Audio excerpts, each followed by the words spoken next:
Welcome to On the X. My guests today are Dr. Sandi Chapman and Kevin Gatley.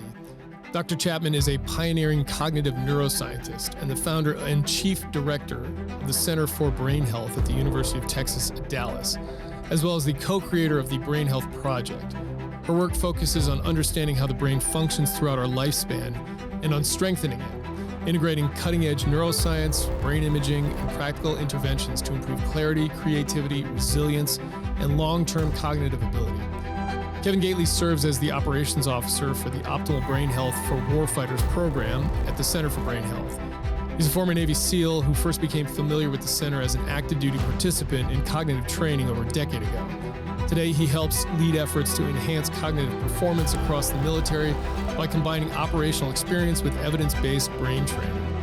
Together, they embody the intersection of science, service, and application, translating brain health research into real-world performance for warfighters and beyond. So here we go with Dr. Sandi Chapman and Kevin Gatley on the X.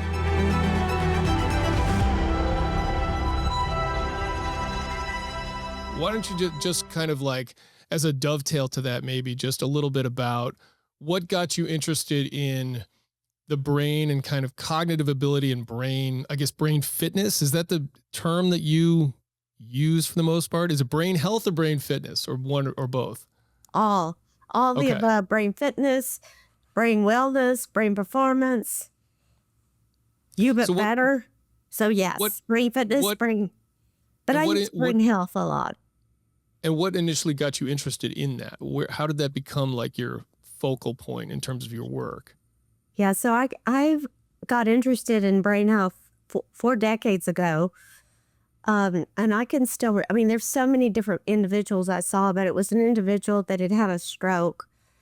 And he was actually part of my dissertation. And after I tested him, I said, "Oh my gosh, you're so smart." And he said, "I'm not either." And I said, "What do you mean? I just tested you." And he said, "No, the doctors told me that I would only be able to be the lowest level of job, car parkers," what he called it back then. Okay.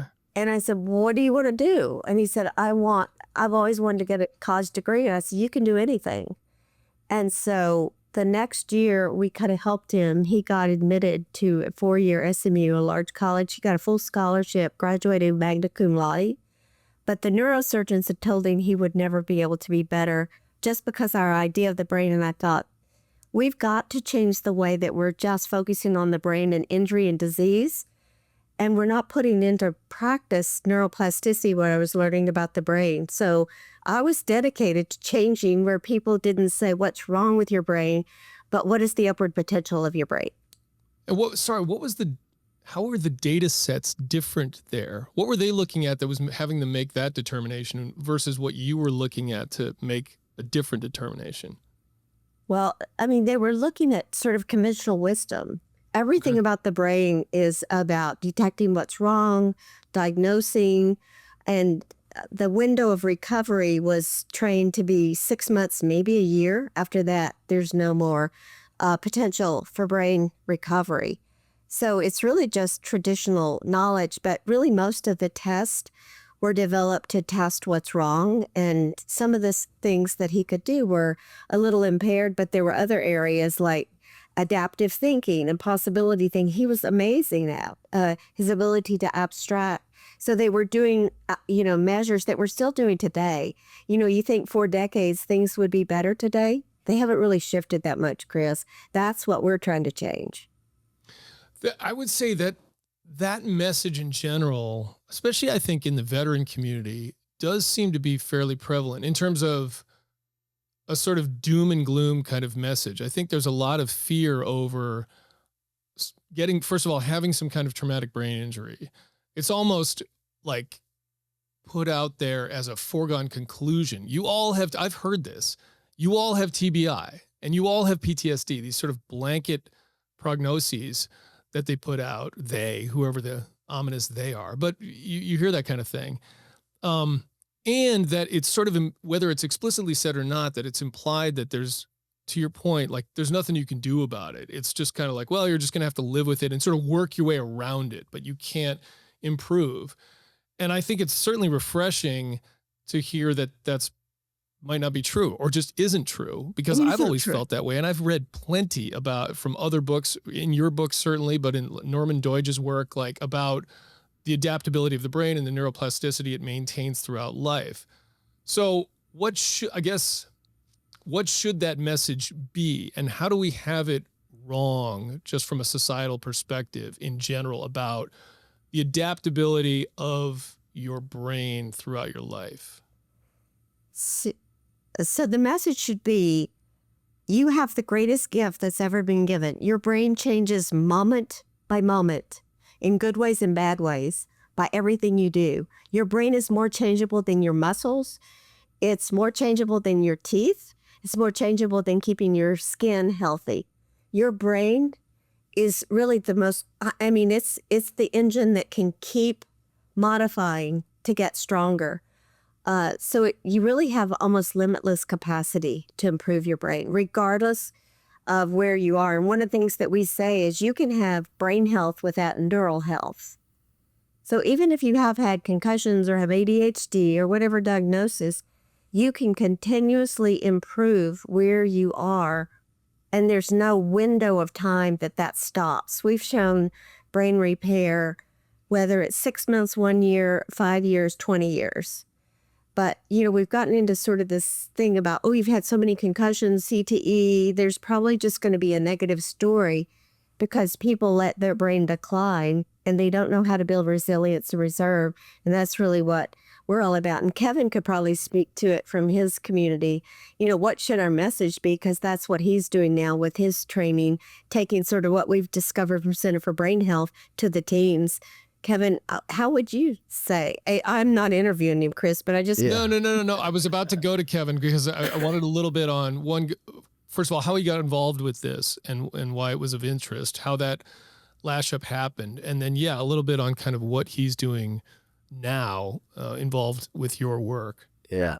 Well, I was inspired to work on the brain because of Dr. Chapman.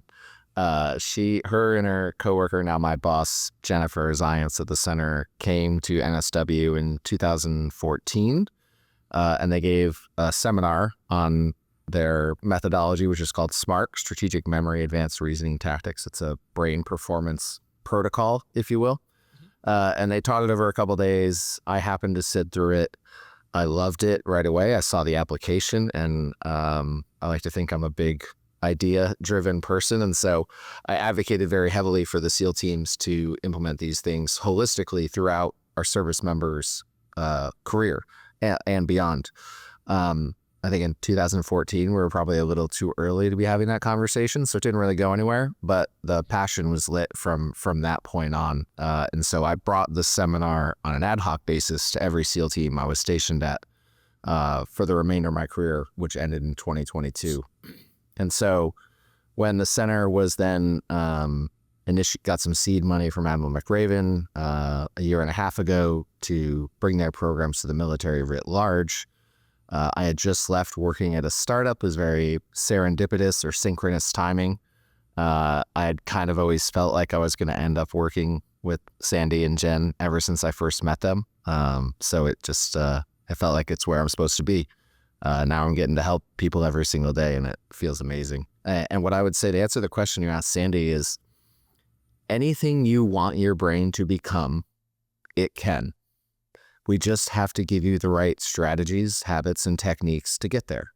And most people are aware of this when it comes to physiology with the body, right?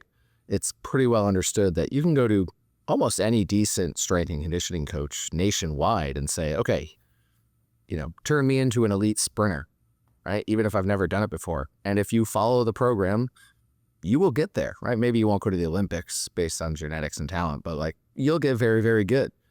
And the brain's the same way. If you want to become an elite thinker, an elite strategist, more balanced, whatever it is, we can optimize the condition in any way. The brain is, to Dr. Chapman's point, incredibly adaptable, more adaptable than the physiology even.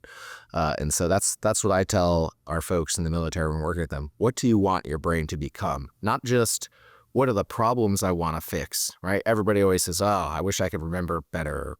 I wish my focus was better. Okay, we'll absolutely improve that. What are the things that are already good that you want better?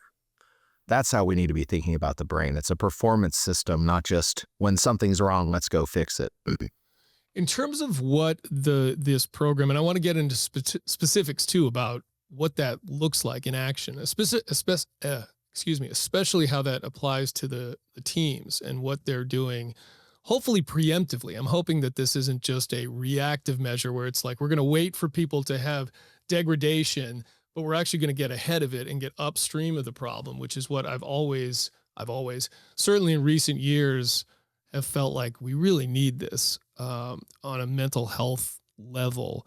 And so just to kind of frame up what you do a little bit too, there's kind of multiple things when we talk about the brain and the mind, there's a lot of pieces to that. When I read your work, when I read your book, Dr. Chapman, a lot of what you do, I think, is focused on kind of whether you would call it the cognitive part of it, the intellectual part of it, the rational part of it, that kind of thing.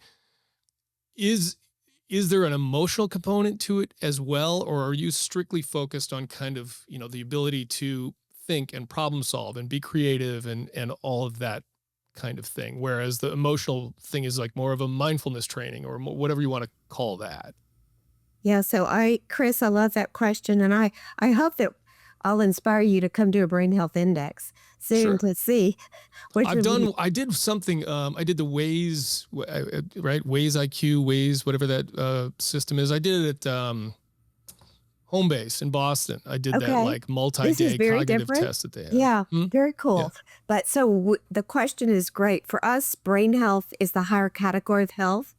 And we have developed the first ever measure of your brain holistically that includes about 22 measures. Some of them are cognitive, and they're not the cognitive like you would do in a standard neurocognitive necessarily of looking at working memory, just focus, just attention, but it does look at, your ability to be strategic, adaptive, to be able to have possibility thinking. But alongside that, 1/3 of the factor that we found is connectedness to people and to purpose. So your ability to relate to people is a really big part of your holistic brain function and your brain health.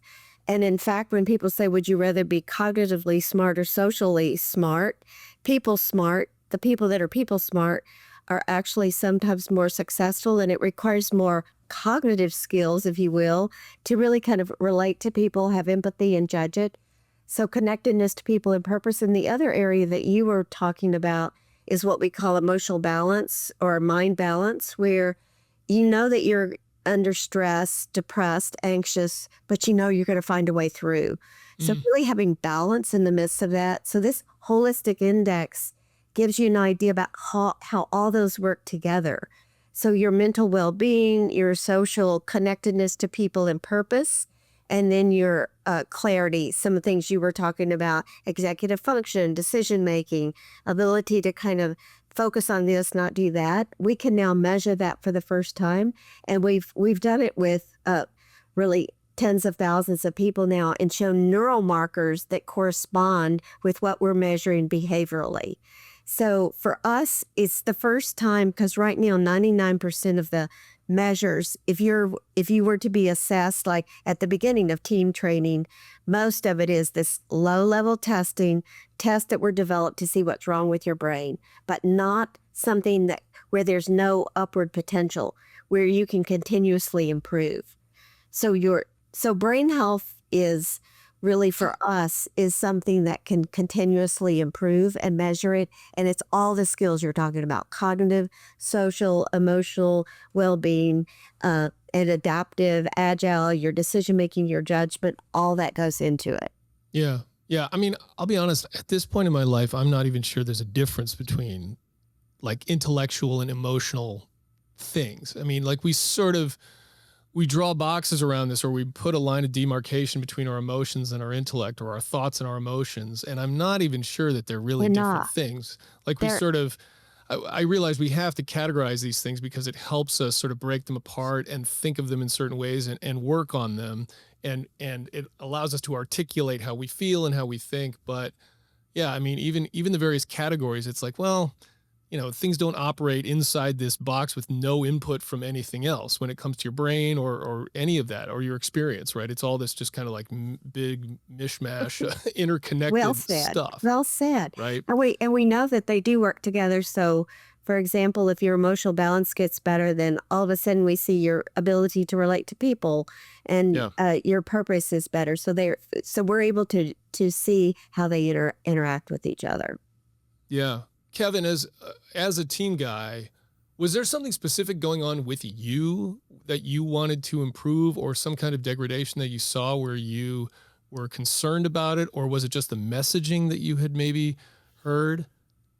For me, I wasn't going through anything particularly difficult at the time. I've always been a very performance optimization minded person. Going back to college, I swam for a college swim coach who was very science oriented. We trained totally different than most of the other swim teams in the country. We also improved at far better rates. So that introduced me at a formative age that things that maybe have been status quo for a long time can be done a lot better.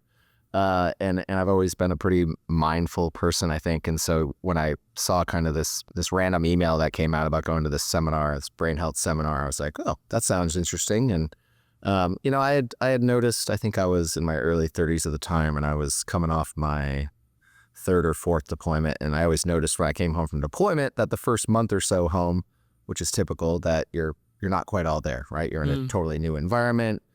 And it was maybe the first time in my life that I'd be speaking to somebody and go to retrieve a word from my brain that it would take just a split second longer. Right? No big deal in the grand scheme of things. Now that I'm in my 40s, right, this happens all the time. But when you're 30 and you've never had it happen before, you're like, oh, okay, so something's happening. And so there was a tiny bit of that, but nothing significant. It was more about performance optimization, and helping people, right? And and the biggest thing for me was really, every war in history is decided not by technology, not by the number of people you have. It's how well the leaders think and how well the shooters think. That's really what it all comes down to, is who's making the best decisions at all the various levels.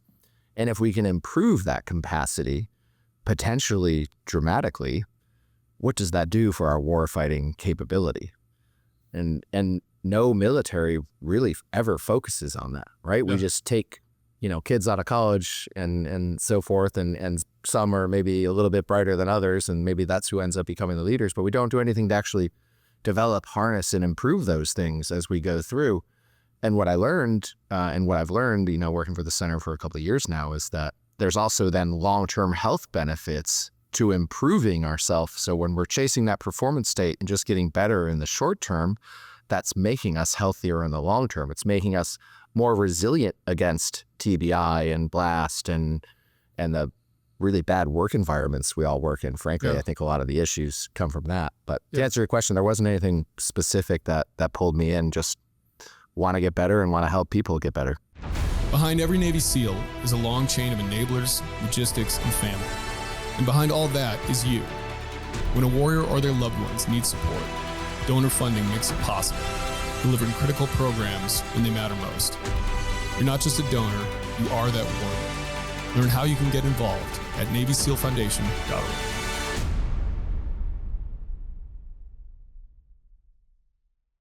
When I grew up, certainly, or I guess when maybe I came of age and knew about some of this stuff, I think the pervasive message was something like, you can only develop new neurons until X age, whatever that was, 18 or 25 or something. And then after that, it's just a slow degradation into kind of decrepitude, and eventually you can't remember anything. And that's just the way it is. Nowadays, I think for the most part, that myth has been dispelled and people don't believe that anymore. But I think that most folks don't have a sense for what the reality is. How much can we learn moving forward? How much can we stuff inside of this thing inside of our head? How well can we do it? And is there some measure of degradation that is inevitable, even absent some kind of neurodegenerative condition or something? So what is the reality of that? Because you talk about in the book there, it's funny that people focus a lot on memory. Memory seems to be the thing that people zero in on. Like, my memory isn't as good. And there's something to be said for that. It's like, well, you might have a little bit of, but that doesn't mean that other areas can't improve. And there was even some other stuff in there that was interesting where it's like, maybe your speed to learn something won't be quite as quick as it was when you were younger, but you can still obviously learn things. You can pick up new skills. You can just read a book about something you don't know anything about, and you're going to learn those things, right? So like, that seems kind of obvious, but what's the reality of that in terms of brain health over time? So the reality is, think about when I define brain health, I would say it's keeping your brain working at its best, efficiently, adaptively, and resiliently to rebound as quick as possible. I think some of the misunderstandings, you say we found in a national poll that 90% of the people know kind of what you said is, my brain can change. I can do something about it. But 30% don't have a clue what it is. And there's really a lot of misinformation out there. A lot of the things people are doing are not making it better, but actually weakening their brain. So it's not knowing where to go and knowing the science behind it. People still believe that have this kind of box around that I'm either smart or not smart, that intelligence is set in stone on my grades, on if I had my IQ, that memory should work like a video or I'm not good, that multitasking really makes me more productive. Stress is always bad for my brain. These are kind of myths that we've had, that brain health equals mental health, and that aging inevitably means cognitive decline. That's not true. Those things we've been able to show people 50, 60, 70 regain 2 to 3 decades back of neural health when they start using their brain healthy. Yeah. And for your body, we see people doing things physically that my parents never could dream of doing. And I don't do kids today. But brain, we don't think about that. But your brain has more capacity to be stronger than your body. And we see them doing that. So really, we still have a very outdated notion in terms of what neuroplasticity really means and how we can harness it. And that's what the tools we try to give individuals is how do you harness this amazing engine inside your head to be you but better, work more efficiently day by day, so your best brain years are ahead of you instead of behind you, and they can be. Yeah. I use that comparison, by the way, to physical health or physical fitness all the time, because it is amazing these days. I think exactly your point. When I was growing up, when I looked at people who are my age or were my age now, like the age I am now, when I looked at them when I was a kid, most of them were in very good shape and they were old as far as I was concerned, right? I'm 50. And nowadays I think, no, like I'm still in good shape. I exercise every day. And there's people that I see in their 60s and 70s who are still climbing up the mountain every week, and really active. But even with that being the case, absent scientific breakthroughs that are going to allow us to take whatever supplements that help out in this regard, or whatever else we're going to do. Well, whatever. I'm just saying, regardless of all that kind of stuff, the fact of the matter still is when you're 80, you're not going to be as physically capable as you could be when you were 20, right? That's just science, right? Biology. But mentally, there's certain things that you can be better at. You can definitely be smarter. There's a reason why wisdom comes with age. Like we have that as an adage and an axiom. It's like, well, yeah, because typically, like in days of yore, the smartest people were the ones who were the oldest. They knew the most, right? Yeah. What is wisdom? Wisdom is being able to assimilate disparate pieces of information and come to things that give you some perception that's broader than you would have just from the facts at hand.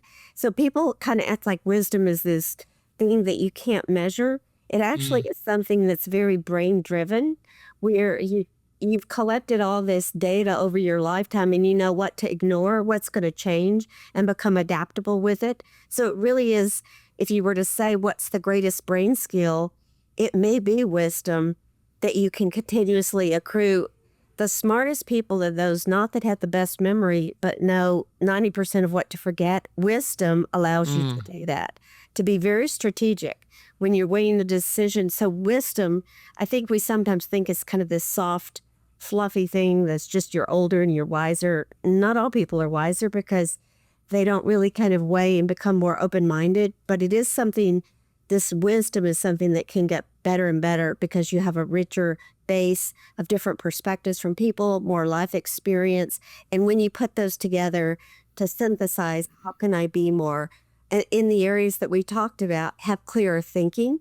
How can we have more empathy for people that are different from us, have more connectedness? How can we have more balance and know that we're going to make it through? So wisdom is something that we prize very much as being smarter.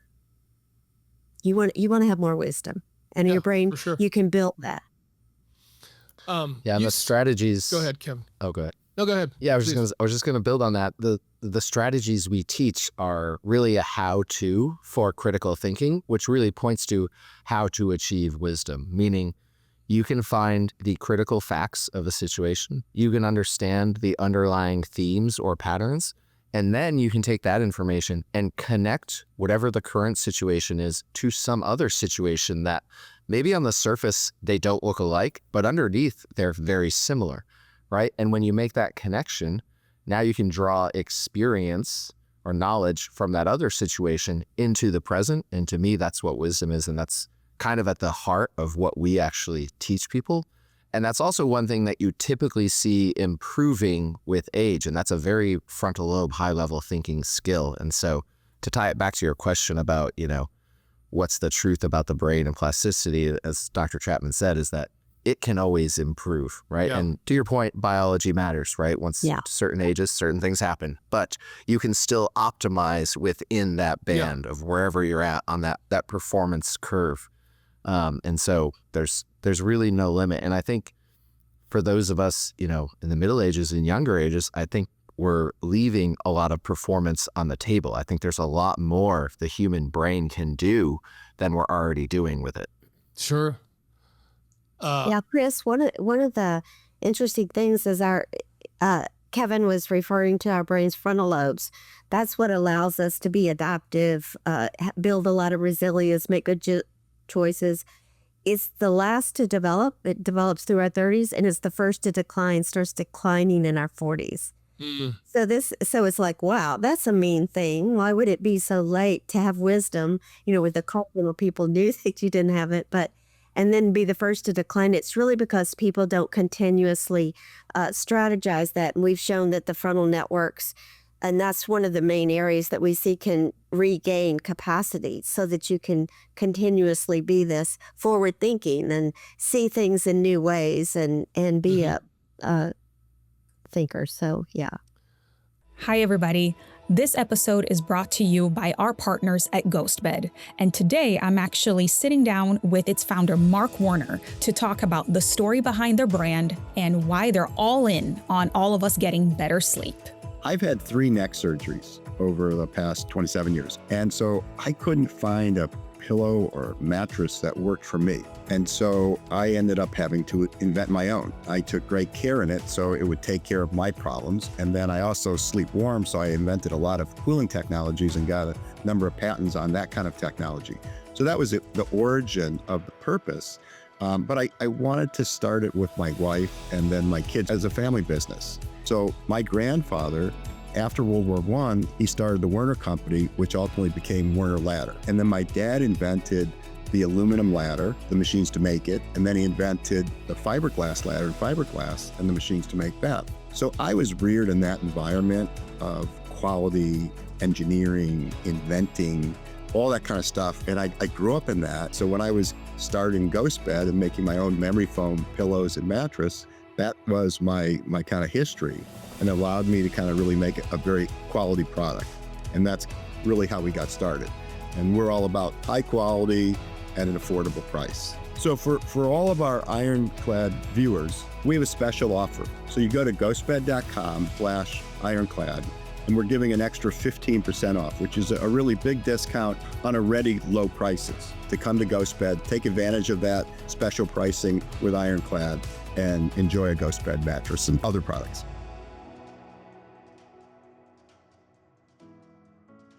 So one of you mentioned sort of patterns, and I think this is something that it's come to light for me recently. I was talking to my wife at some point, maybe a couple months ago, And she was just commenting, I end up reading a lot of books, largely in support of this podcast.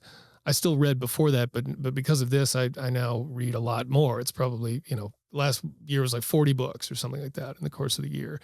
And I was just saying that the more knowledge you amass across different disciplines, it's exactly that. I'm like, the reason you're able to kind of like figure things out is you just see patterns across different disciplines that you wouldn't see if you remained siloed in your information. And so having a breadth of knowledge across different disciplines is not to say try and learn absolutely everything out there. It's impossible anyway. But what sometimes comes across, I suppose that is in part the definition of wisdom, right? It's like that ability to see. It's like, okay, this same principle applies in this and this and this.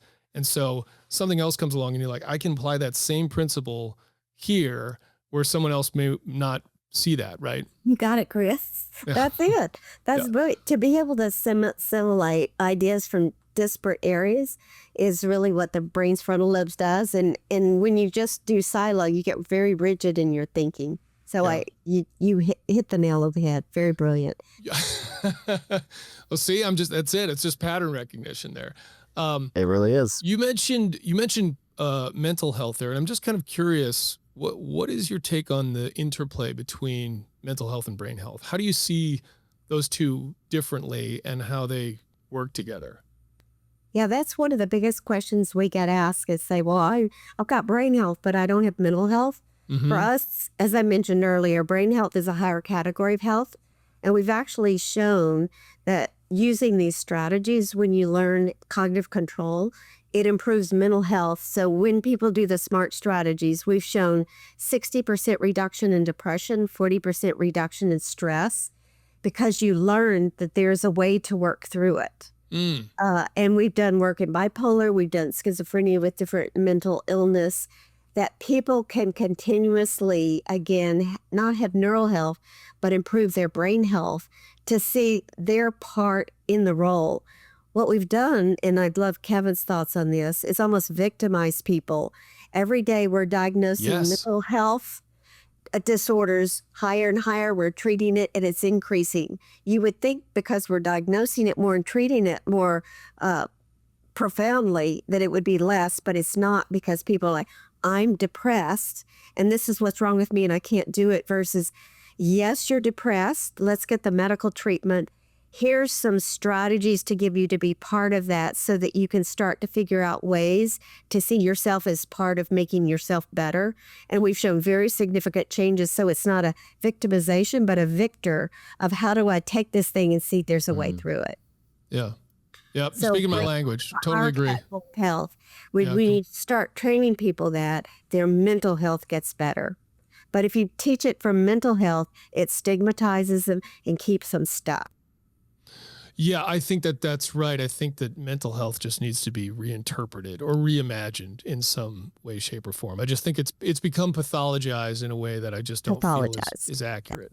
Yeah. Yes. Yeah, I think in general, we've taken the brain and divided it into these neat sectors, which we kind of had to do with specialization of research. But the way the brain really works is that none of those imaginary walls between the brain exist. Right. Exactly. It's truly a system, and the strategies we teach address the entirety of the system.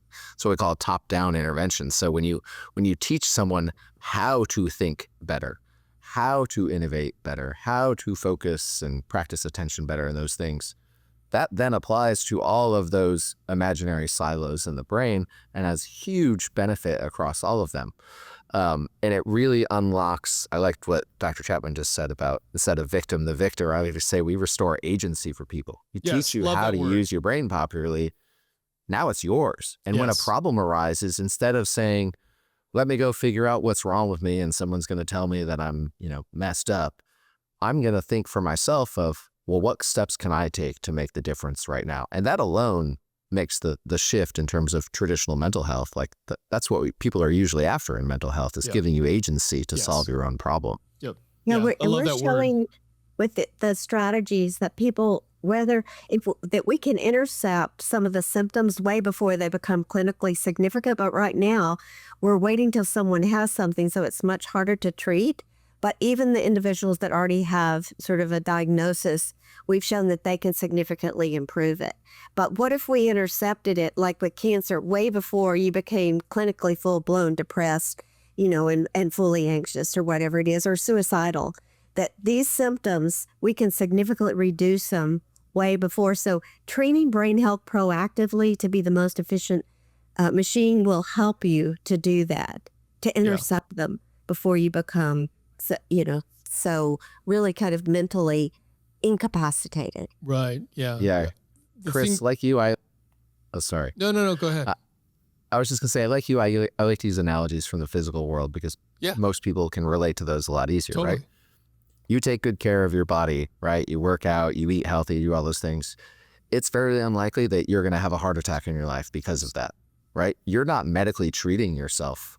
Well, I don't know about you specifically, but you may not be medically treating yourself for a heart condition proactively. You're just doing things that are extremely healthy that make you perform better in the short term. And therefore, you're less likely and maybe never going to have that specific health problem or many health problems because of it, right? It's the same thing with the brain. If we proactively improve the performance of the brain in the short term, that means the system is healthier. And in the long term, we're much less likely to run into any number of health issues. Yep. And rebounds a lot quicker. 100%. Kevin, Yes, absolutely. Yeah. Right. Because it's just, again, the physical health, the healthier, the more proactive you are when it comes to your physical health and fitness, it serves as a hedge against getting sick, right? That's right. And it's the same thing with your mental health, your brain health, I think. And people didn't realize that, though. They still don't realize it today. That is not put into practice. Oh, well, that you can build absolutely. reserve. Yeah. We got to change that, Chris. Let's do it.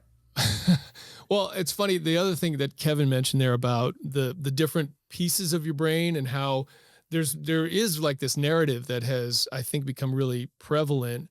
A lot of it is based on this kind of triune brain model, right? Of sort of lizard brain, mammalian brain, rational brain kind of thing, as if those just like sprung into existence at one day kind of thing and glammed onto each other and stacked on top of one another.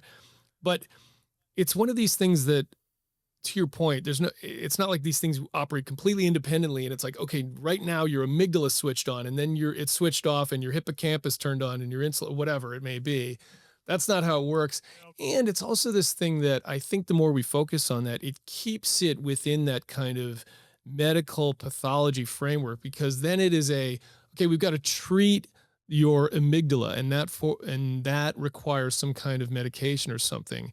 Where in my estimation, it's like, I can't feel any of that. Like, what's going on in my experience at any given moment, I can't point to the specific part of my brain that may be happening from or emanating from.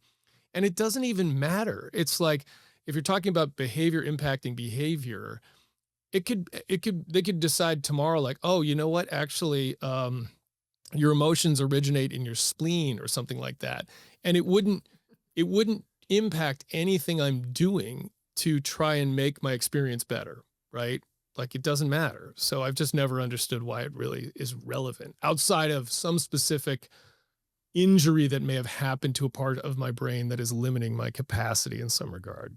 Outside of that, I don't think. Well, it is helpful for people to realize why do you ruminate on things that bad have happened or failures or things, and why can't you get out of that kind of vicious cycle that keeps you kind of getting more and more depressed or stressed or anxious about the next thing?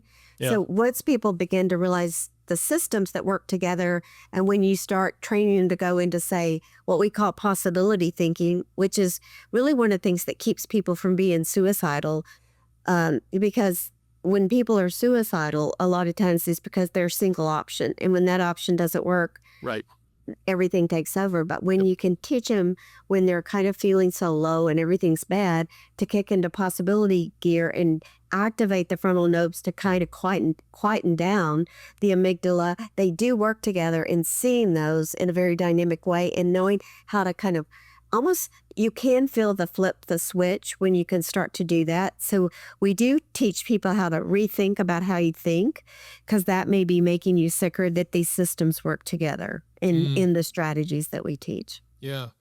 So let's get into that, because I'm sure people are curious how they actually work on this stuff.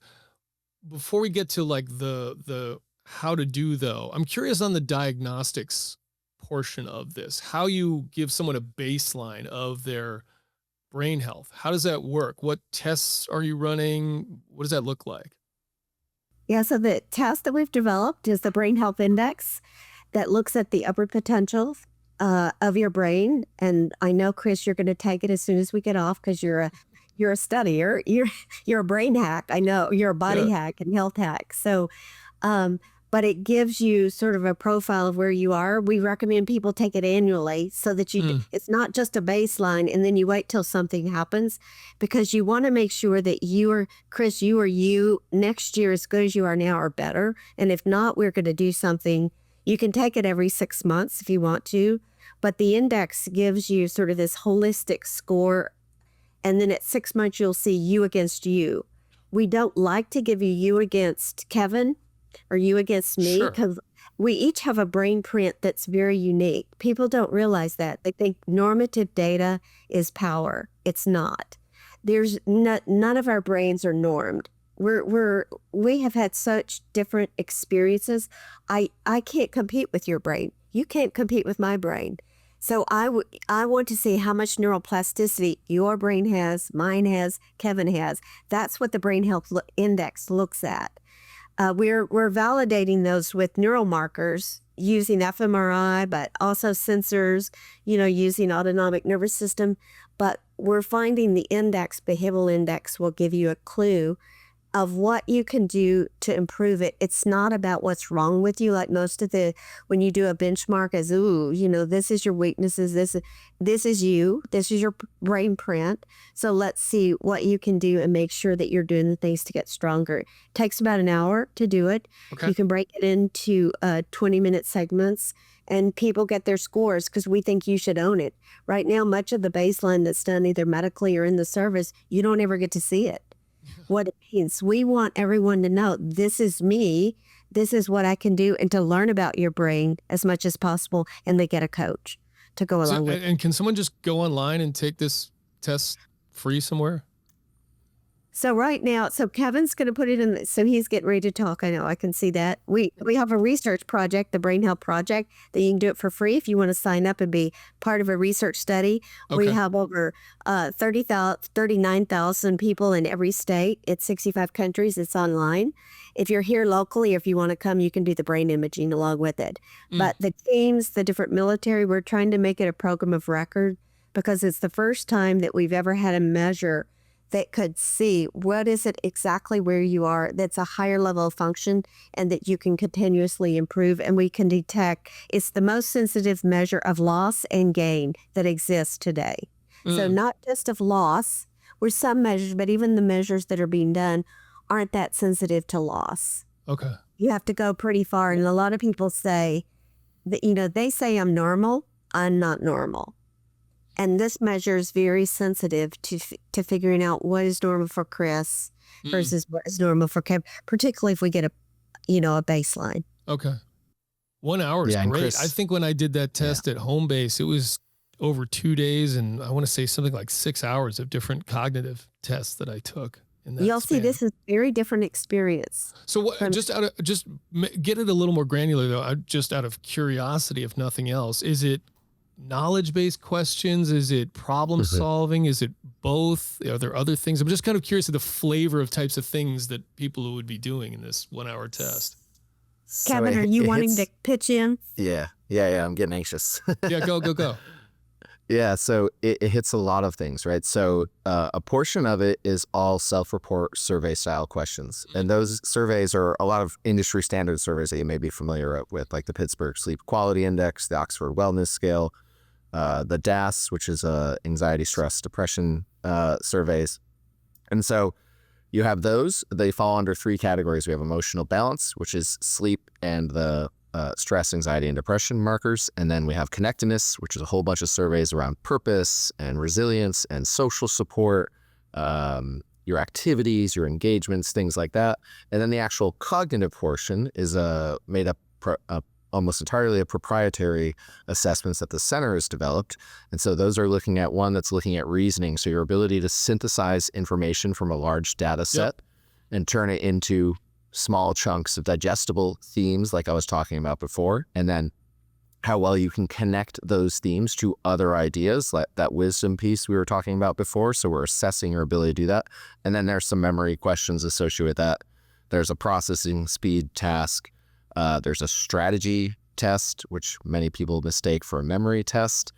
And there's also an innovation task. And so it gives us, what I love most about the Brain Health Indexes, and I've done a lot of cognitive assessments, both in my career and post, just because I'm interested in this thing, and 99% of them give you a readout, but not anything of what do I do next with this information. Right. And the Brain Health Index gives you that. It gives you a ton of outputs that, now that I coach this, and I'd love to walk you through yours and then give you feedback on it along with Dr. Chapman and our team on the military side. And we can give you very precise coaching inputs from that index. Okay, Chris, this is how you did in these areas, and that means I think you should implement these strategies in your life to address this area, or to improve this deficit, or improve this thing that's already good, and let's point it towards some of your deficits. So it's a fantastic coaching tool because it's much more like if you've ever done any sort of wide-ranging movement combine, like an HP combine, where you do bench and you do pull-ups and you do a run, but you also do some mobility and some flexibility, so that a coach can see every piece of your physiology, so they can give you a really precise program to walk out the door with to optimize your body. And that's what the Brain Health Index allows us to do in the coaching world. Of I can very precisely tell an individual, these are the things you should do to improve in these various areas. So talk about what those things are then, in terms of various exercises. Like, what does that look like, right? Like, what are the exercises? I take my test, you give me some feedback. What are the potential exercises that I would engage in from a training perspective? So the best part I think about what we do is that we don't really give you exercises. We teach you how to use your brain better. And then everything you do becomes the exercise. Does that make sense? So if we teach you a framework, say, for critical thinking, right, which is part of what we do, they don't teach that in American schools, right? You never had a class on how to think. You took a bunch of classes on how to memorize a bunch of information, just enough to regurgitate it onto a test and pass. Right. Yes. But we never actually teach kids how to assimilate information, how to identify what are the critical facts in a data set, what are the underlying themes and patterns. Now, some of us figure this out naturally, and some of us figure it out sooner than others and a little bit better than others, and that's maybe because of certain teachers or parents or whatever, right? But there is a process there. The people who do well follow it, maybe without knowing it. We highlight those techniques for you. We show you what those techniques are so that you can do it more consistently. And therefore, your performance floor and your performance ceiling goes up. Because instead of just, when you have to go think about something, you just start thinking, right? You don't follow a checklist in your mind, right? Yeah. But when you know the techniques, which we could show you, then you can do it right every time, and there's no wasted effort, right? And you're very efficient, and then you can get into a more expansive level of thinking. So all that to say, there's no exercises per se. The platform has some things built in there to drill you on the techniques, and then you can take those strategies into your daily life. Okay. Yeah. Got it. So Chris, just as an example, for the different levels, one of them is the brain power of one. So we teach people that doing two things at once, how toxic that is for your brain. And they show it, and they experience it in the training. And we say, if you want to be a deeper level thinker, increase your frontal lobes. The more you do one thing at a time, you will see a big difference to be present. So that's one strategy. Another strategy is, for example, in this podcast, when you were reading my book, whatever it is, what are two takeaways from what we've said that you're going to change? You've synthesized that you've heard a lot of stuff. You're not going to try to remember it verbatim, but you're going to say, these are two principles that I'm taking from this. The more your brain synthesizes, the more you build your brain's frontal lobes to be sort of a deeper level thinker and know how to do this wisdom thing that we talked about.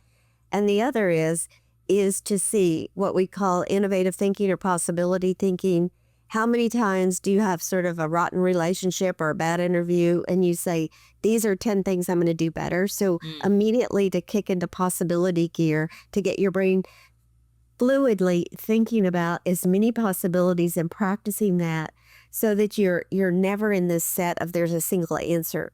So those are things that we see changes the frontal lobes very dramatically, not over months, but really in a very short period of time. People can see a big difference in everything they're doing. Talk about the multitasking thing, because this is something that I was actually sort of surprised where in your book you were sort of saying that people still think they can do this and they feel like it's a good thing. Maybe it's just because at this point I've been such a student of mental health and I don't want to say the brain and neuroscience, but touching on these kinds of subjects where I very much recognize how we shouldn't be first of all, you can't multitask. Not really. Most people, I think there was somebody I talked to who was like, there's something like 2% of the population. I think it was Scott Lynch who said, who can actually multitask, but the vast majority of people cannot do it. All you can do is switch back and forth very fast between whatever it is these things are that you're trying to do. And by doing that, you degrade your ability to focus, and it makes your work output worse, not better. You think you're getting all these things done and you're not actually. You're actually doing it at a poorer level, at a lower level, and you're making it harder for you to focus on one thing moving forward. I feel this on such a visceral level these days because I now am much more aware of it, and I really try hard to just do one thing. If I'm working on something, it's like, I'm just going to work on this one thing. But even outside of work, it's things like I'm watching TV and the phone is next to me on the couch, and it's like, oh, I'm going to pick up the phone and look at it for a second. I'm going to pick up the phone. And whereas I don't think I was attuned to that, and now I can feel it. I can feel the urge to do it, where I'm recognizing how much that's become just a normal part of people's lives, and they don't even realize that. They're completely unaware of it, where it's like, you got to force yourself. You got to put your phone in a drawer or in another room or whatever it is, and just be like, okay, I know I'm just watching television now, but just watch television or just watch a movie or just whatever it may be. So talk a little bit about that, how bad that is and how it's becoming worse, I think. So Chris, we call it the adult pacifier. Your technology. Yeah, that's great. The way you were describing, like, this people. Pacifier, That's give it to me. I need Digital it. binky. Kevin's laughing because he's got a baby. He knows about these pacifier things. But multitasking it's appealing to people, and they think they do it well because there's sort of this myth, because you get this dopamine ping when you do it because it's novelty. You're going switching back and forth. You're going do. So your brain gets this. It's also this illusion that you mentioned of efficiency, that our brain is really being more efficient, which couldn't be more false because you're actually doing less in lower level quality. And the other is this cultural pressure, the busyness kind of sensation that I've got to be busy all the time. So if I'm good at multitasking, and a lot of actually SEAL teams used to say, you don't understand, I have to multitask. And, we say multitasking is doing two difficult things at the same time, simultaneous. But when it's all directed at the same mission, that's not exactly the same. Like trying to listen to information and then visually see things and do your teams, your goal is all the single goal. For us, multitasking is things that have different goals. So we want people to do that. But we also want them to know that, like you said, the more you single task, when you do have to multitask and do this constant switching, your brain is stronger. So you don't have the decline in creativity, the memory impairment, the decision-making problems, and really the brain degradation for someone that's a chronic multitasker looks just like someone with early Alzheimer's disease. Really? It degrades it degrades the system that much. Wow. Yeah. Societally, we are building distractible brains. Yes. Right? We have, if you look at almost any modern work environment, and the SEAL teams are definitely like this too. Folks are on their computers. They've got maybe 2 monitors up, and they got multiple windows open on each computer, and they're trying to do something on the little screen in front of them, but they're also looking back and forth, and they're wiring their brain for distraction. And that chronic multitasking, I think it was Harvard or MIT recently just a study on this, those chronic multitasking work environments, the brains look similar to TBI and PTSD. So if you're in the military and you're in that, and that's the environment you're in most days of your work life, right? Because you spend most of your time home, you deploy, of course, but you spend 8 to 10 hours every day in this work environment that's poisonous to the brain. Yeah. And so if we can change your habits inside that environment, that's where we can probably make the biggest move towards health, specifically for the military population. So I think societally, this is a huge problem. And I think AI is frankly going to make it worse, because now people are going to also outsource their critical thinking and exercise their frontal lobes even less. And so we're going to be distracted, unable to critically think, right? And now you're going to have very serious health problems, much more likely that your mental health issues accelerate because you can't downregulate from your own frontal lobes. I saw Chris, a great... one of the analogies I like to say is multitasking is to the brain as cigarette smoking is to the lungs. Yeah. So if you're going to start multitasking, just pull out a cigarette. You might as well, because it's so devastating. That's so a bold just statement. away. That's a But bold we get the statement. same. When I tell people to stop multitasking, like I talk to some guys in the military, like, well, I always have to have something on. I'm listening to a podcast when I'm driving or even when I'm talking to my wife. And I'm like, okay, well, let's just try one night without doing it, right? And they'll come back and be like, oh, it really made me anxious. It's like, well, yeah, when you first stop doing anything, when you first stop smoking cigarettes, it's really hard. Yeah, right. That doesn't mean the cigarette was good for you. Yeah, yeah. No, like, look, this is, man, there's a bunch of stuff in there. First of all, on the AI thing, I saw the greatest AI meme today on Instagram, sadly, but it said, I don't want AI to do my art and music and me do laundry and dishes. I want AI to do laundry and dishes so I can do art and music. And I thought, yeah, that is brilliant, right? Yeah, on the multitasking thing, I think the other thing that people don't realize is it makes you more unhappy. It actually increases your unhappiness, because what you're doing constantly is you're saying, whatever it is I'm doing right now isn't good enough. I need to do something else. I need to check my phone and get some, to your point, dopamine hit off of this. And you're constantly looking for something better or more interesting, theoretically. And I think by doing that, you actually make yourself more unhappy over time. I will say I have recently, again, become a lot more aware of this and done a lot of work on my end. Now, look, I have 2 screens at home, a lot of times because I have to reference one thing to work on something else, right? It's like I'm working on something. Same goal, same goal. Referencing back and forth. Yeah. Same goal. Yeah. What's that? Same goal. Same goal. Yes. Yeah. Yep. But I've really tried to slow things down and single task. And to your point, at first it's a little uncomfortable, but I think physiologically I feel so much better. Like my nervous system gets downregulated over time from that. That's right. I'm not as amped up, and I don't even feel rushed as much as I used to. It's just like, okay, I'm working on this thing. Anything else, it's fine. The world's not going to end because I didn't get back, respond to this email in 5 seconds that just popped into my inbox. You know, I just think it's one of these things that it's such a simple, it's simple, not easy, right? Not the same thing. It's such a simple thing that I think if people would adopt and truly implement in their lives, it would improve their well-being in a profound level that they can't really imagine or fathom, I think. And we can measure that when they start saying we're doing it, just doing the single tasking, they see a difference. We did it with police officers too, the same thing, because they're always just, constant in this fray. And, what it does is it spills cortisol all over. When you say your stress levels really are activated at a higher level to have this sensation of just kind of agitation. And you're never present with people when you're multitasking to be present. So there is a calmness. The other thing that we teach a lot of individuals is the brain power of none. So not just one, but finding, regular times throughout the day to do nothing. Be in your car without music on. Be in your car, when you first wake up, not to have any noise. Don't turn on the news the first thing. Find quiet times and let your brain settle. That's how it recovers. We see a very dramatic change in people's calmness and their ability to make decisive decisions with good judgment. Yeah.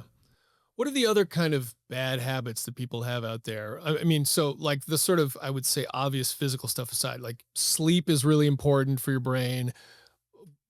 Diet is really important for your brain, exercise. So like the kind of the physical realm, I think, is pretty well established. Like Kevin, you kind of said this, like we all, certainly guys from our profession, we get that, whether we do it or not is a different thing, but we all pretty much understand, like, you got to eat well. The knowledge is readily Yeah, available. you got to eat well for the most part. Sleep is critical. I think we understand that a lot more than we used to. And exercise is a good thing. But outside of those things, what other habits do people engage in a lot these days that's detrimental to their brain health that they may not be aware of? The first one that comes to my mind is the mass information consumption. And this kind of, dovetails with the multitasking. We think about how people scroll news and feeds and they're just taking in a ton of information. They're never really synthesizing it or attaching it to anything meaningful in the brain. So they're not remembering it. They're training a brain pathway to just take information in and very quickly dump it. Right. And that turns the brain into being a sucker for irrelevancy. Right. And it makes it then harder and harder for you to get into even any sort of critical thinking state. And so I think that's probably one of the other big ones to see, the mass information consumption, this idea that I've got to consume a lot of information to learn. You don't need to consume a lot of information. You need to bring quality to the information you're taking in. And I think overstimulation. Right. Wait, let me just add to what you said over information. Yeah. What we find is the more information a person takes in, the stupider they become. we often think that taking in more and more is going to make us smarter.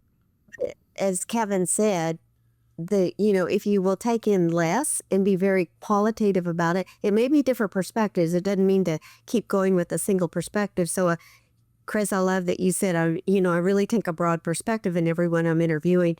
But the more information you take in on a topic, the less you remember, the less you're synthesizing, the less you can activate it. And your brain doesn't change. You get on this rote thinking that you actually lose capabilities the more information you take in. And no one really knew that before. But we've been able to show that. So, I call it the brain power of less. So the less information you take in, the smarter you become. If you will do what Kevin was saying, is go deeper on the things you take in and think about, do I agree with this? Why? What are two things? What do I challenge? To be curious and then to find information kind of maybe counter to it so that you're always challenging your brain, but not taking in everything. So you're kind of just this shallow level thinking makes your brain go backwards. It's like very toxic to the brain. Yeah. And that can impede decision making. If you ever worked for any leader in the military or listeners out there in the corporate world who couldn't make a decision because they always said, well, I need a little more information, right? I think almost anyone has probably worked for somebody like that, right? They were always like, let's find out a little more info. When you're a chronic consumer of information, you're trying to assign high importance to all of the information, which is impossible. And so then none of it becomes important. So you always need more. It kind of feeds this bad decision-making cycle. So if we can slow down the information consumption and better synthesize it and really understand what's going on, we'll see that we don't need as much information. Tying back to your point about, the books you read and you see these patterns emerge. I started running into this 5 years ago because I used to read a lot, especially self-help type books or books about performance, things like that. And after you read enough, I realized that within the first 2 chapters, I usually understand what they're saying. I see the pattern. I see how it connects to something else. And then the next 5 or 6 chapters are just them adding more information to back up their argument. And now I kind of stop reading after that 2 or 3 chapter points. I'm like, if I agree with it, I don't need 6 more chapters of you telling me the same thing over and over again. Yeah. Right. I don't need that extra info in my brain. So I'm just going to proactively block it. Yeah. It's funny where my head went when you talked about more making you dumber, basically. It makes me think of AI, actually, because you said a little bit about that earlier. And AI, I think, is one of these things that it's a blessing and a curse. But I think if we use it properly, it actually can be really helpful.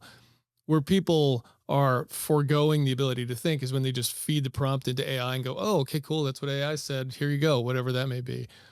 But if you think of it as essentially what you're talking about, it's got all the knowledge in the world, but it's an idiot. Right.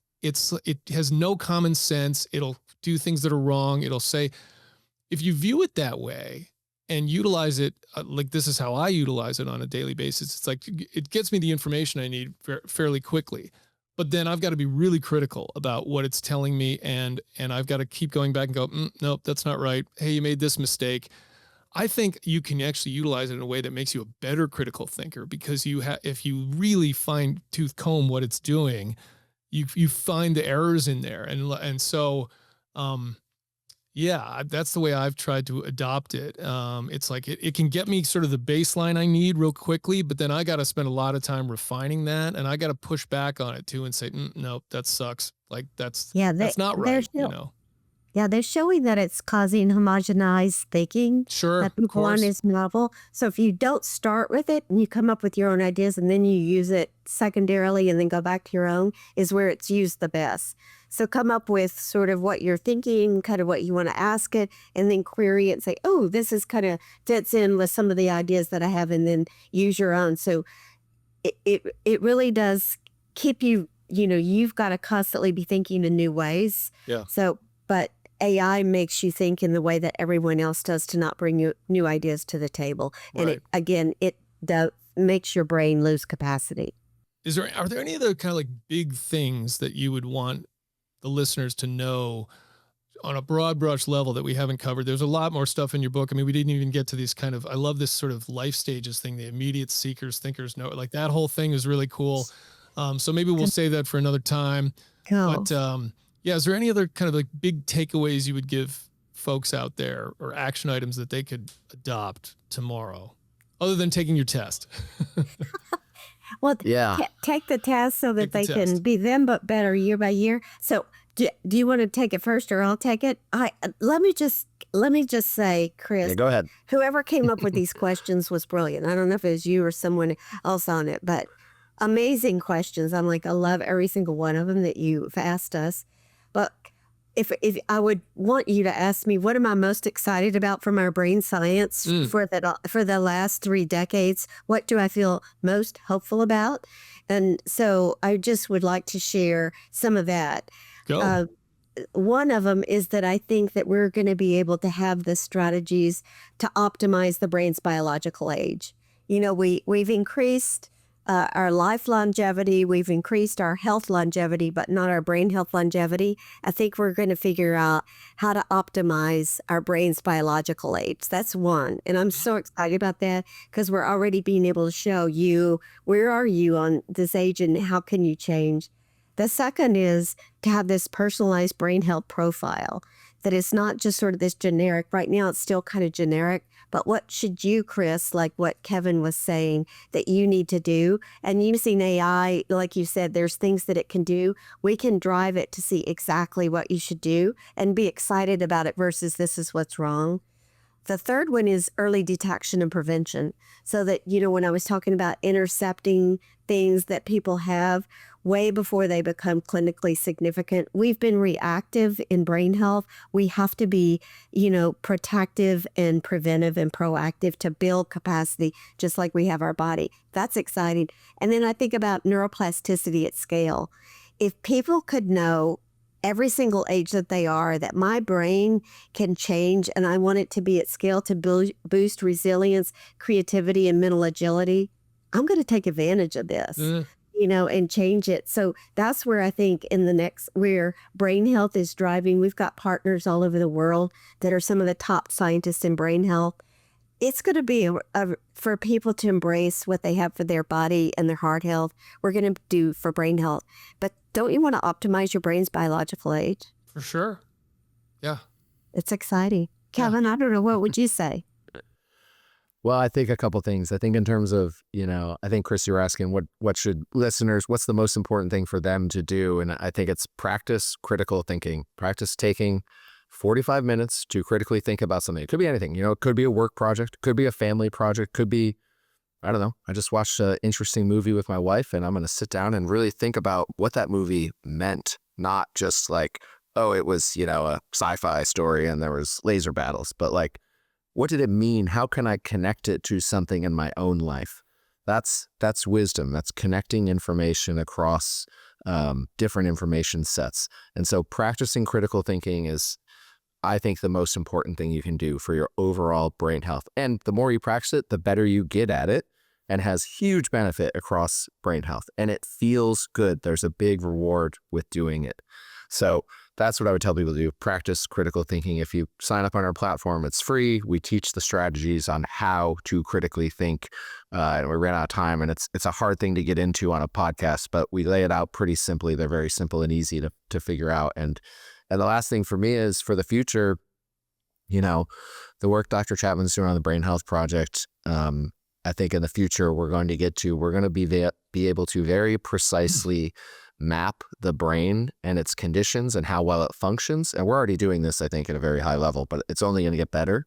And that's going to allow us to give hyper precise coaching inputs so that we can maximize anyone's potential, right? So if you're some listener out there thinking, well, I was a C student, I'm not the brightest guy, like, well, maybe we can turn you into the next Einstein or the next Schrodinger, because your brain is capable of it. Everybody's is. We just have to give you the right strategies, techniques, and habits to follow every day, and your brain can become anything you want it to be.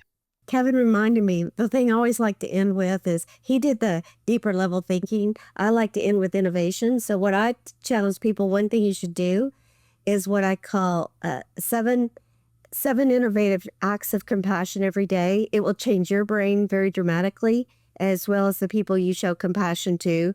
So 7 acts of compassion, 2 to people that you love and you're very close to, that you may just have rote relationships, but change it and make it very compassionate. 2 people that get under your skin and make you go grr. Show 2 acts of compassion to them, so that it uses your brain and can build commonality. The other is to someone you don't know, that may be a service person, that just to show grace and gratitude, and the others to yourself. 7 acts of compassion every day will change your brain very dramatically, make you feel good and make the other person feel good. And we see changes in a big way, and we need a kinder world right now. Thanks for listening to On the X, the official podcast of the Navy SEAL Foundation and an Ironclad original series. Learn more at NavySEALFoundation.org or text On the X to 60104. Please like, share, and subscribe. See you next time.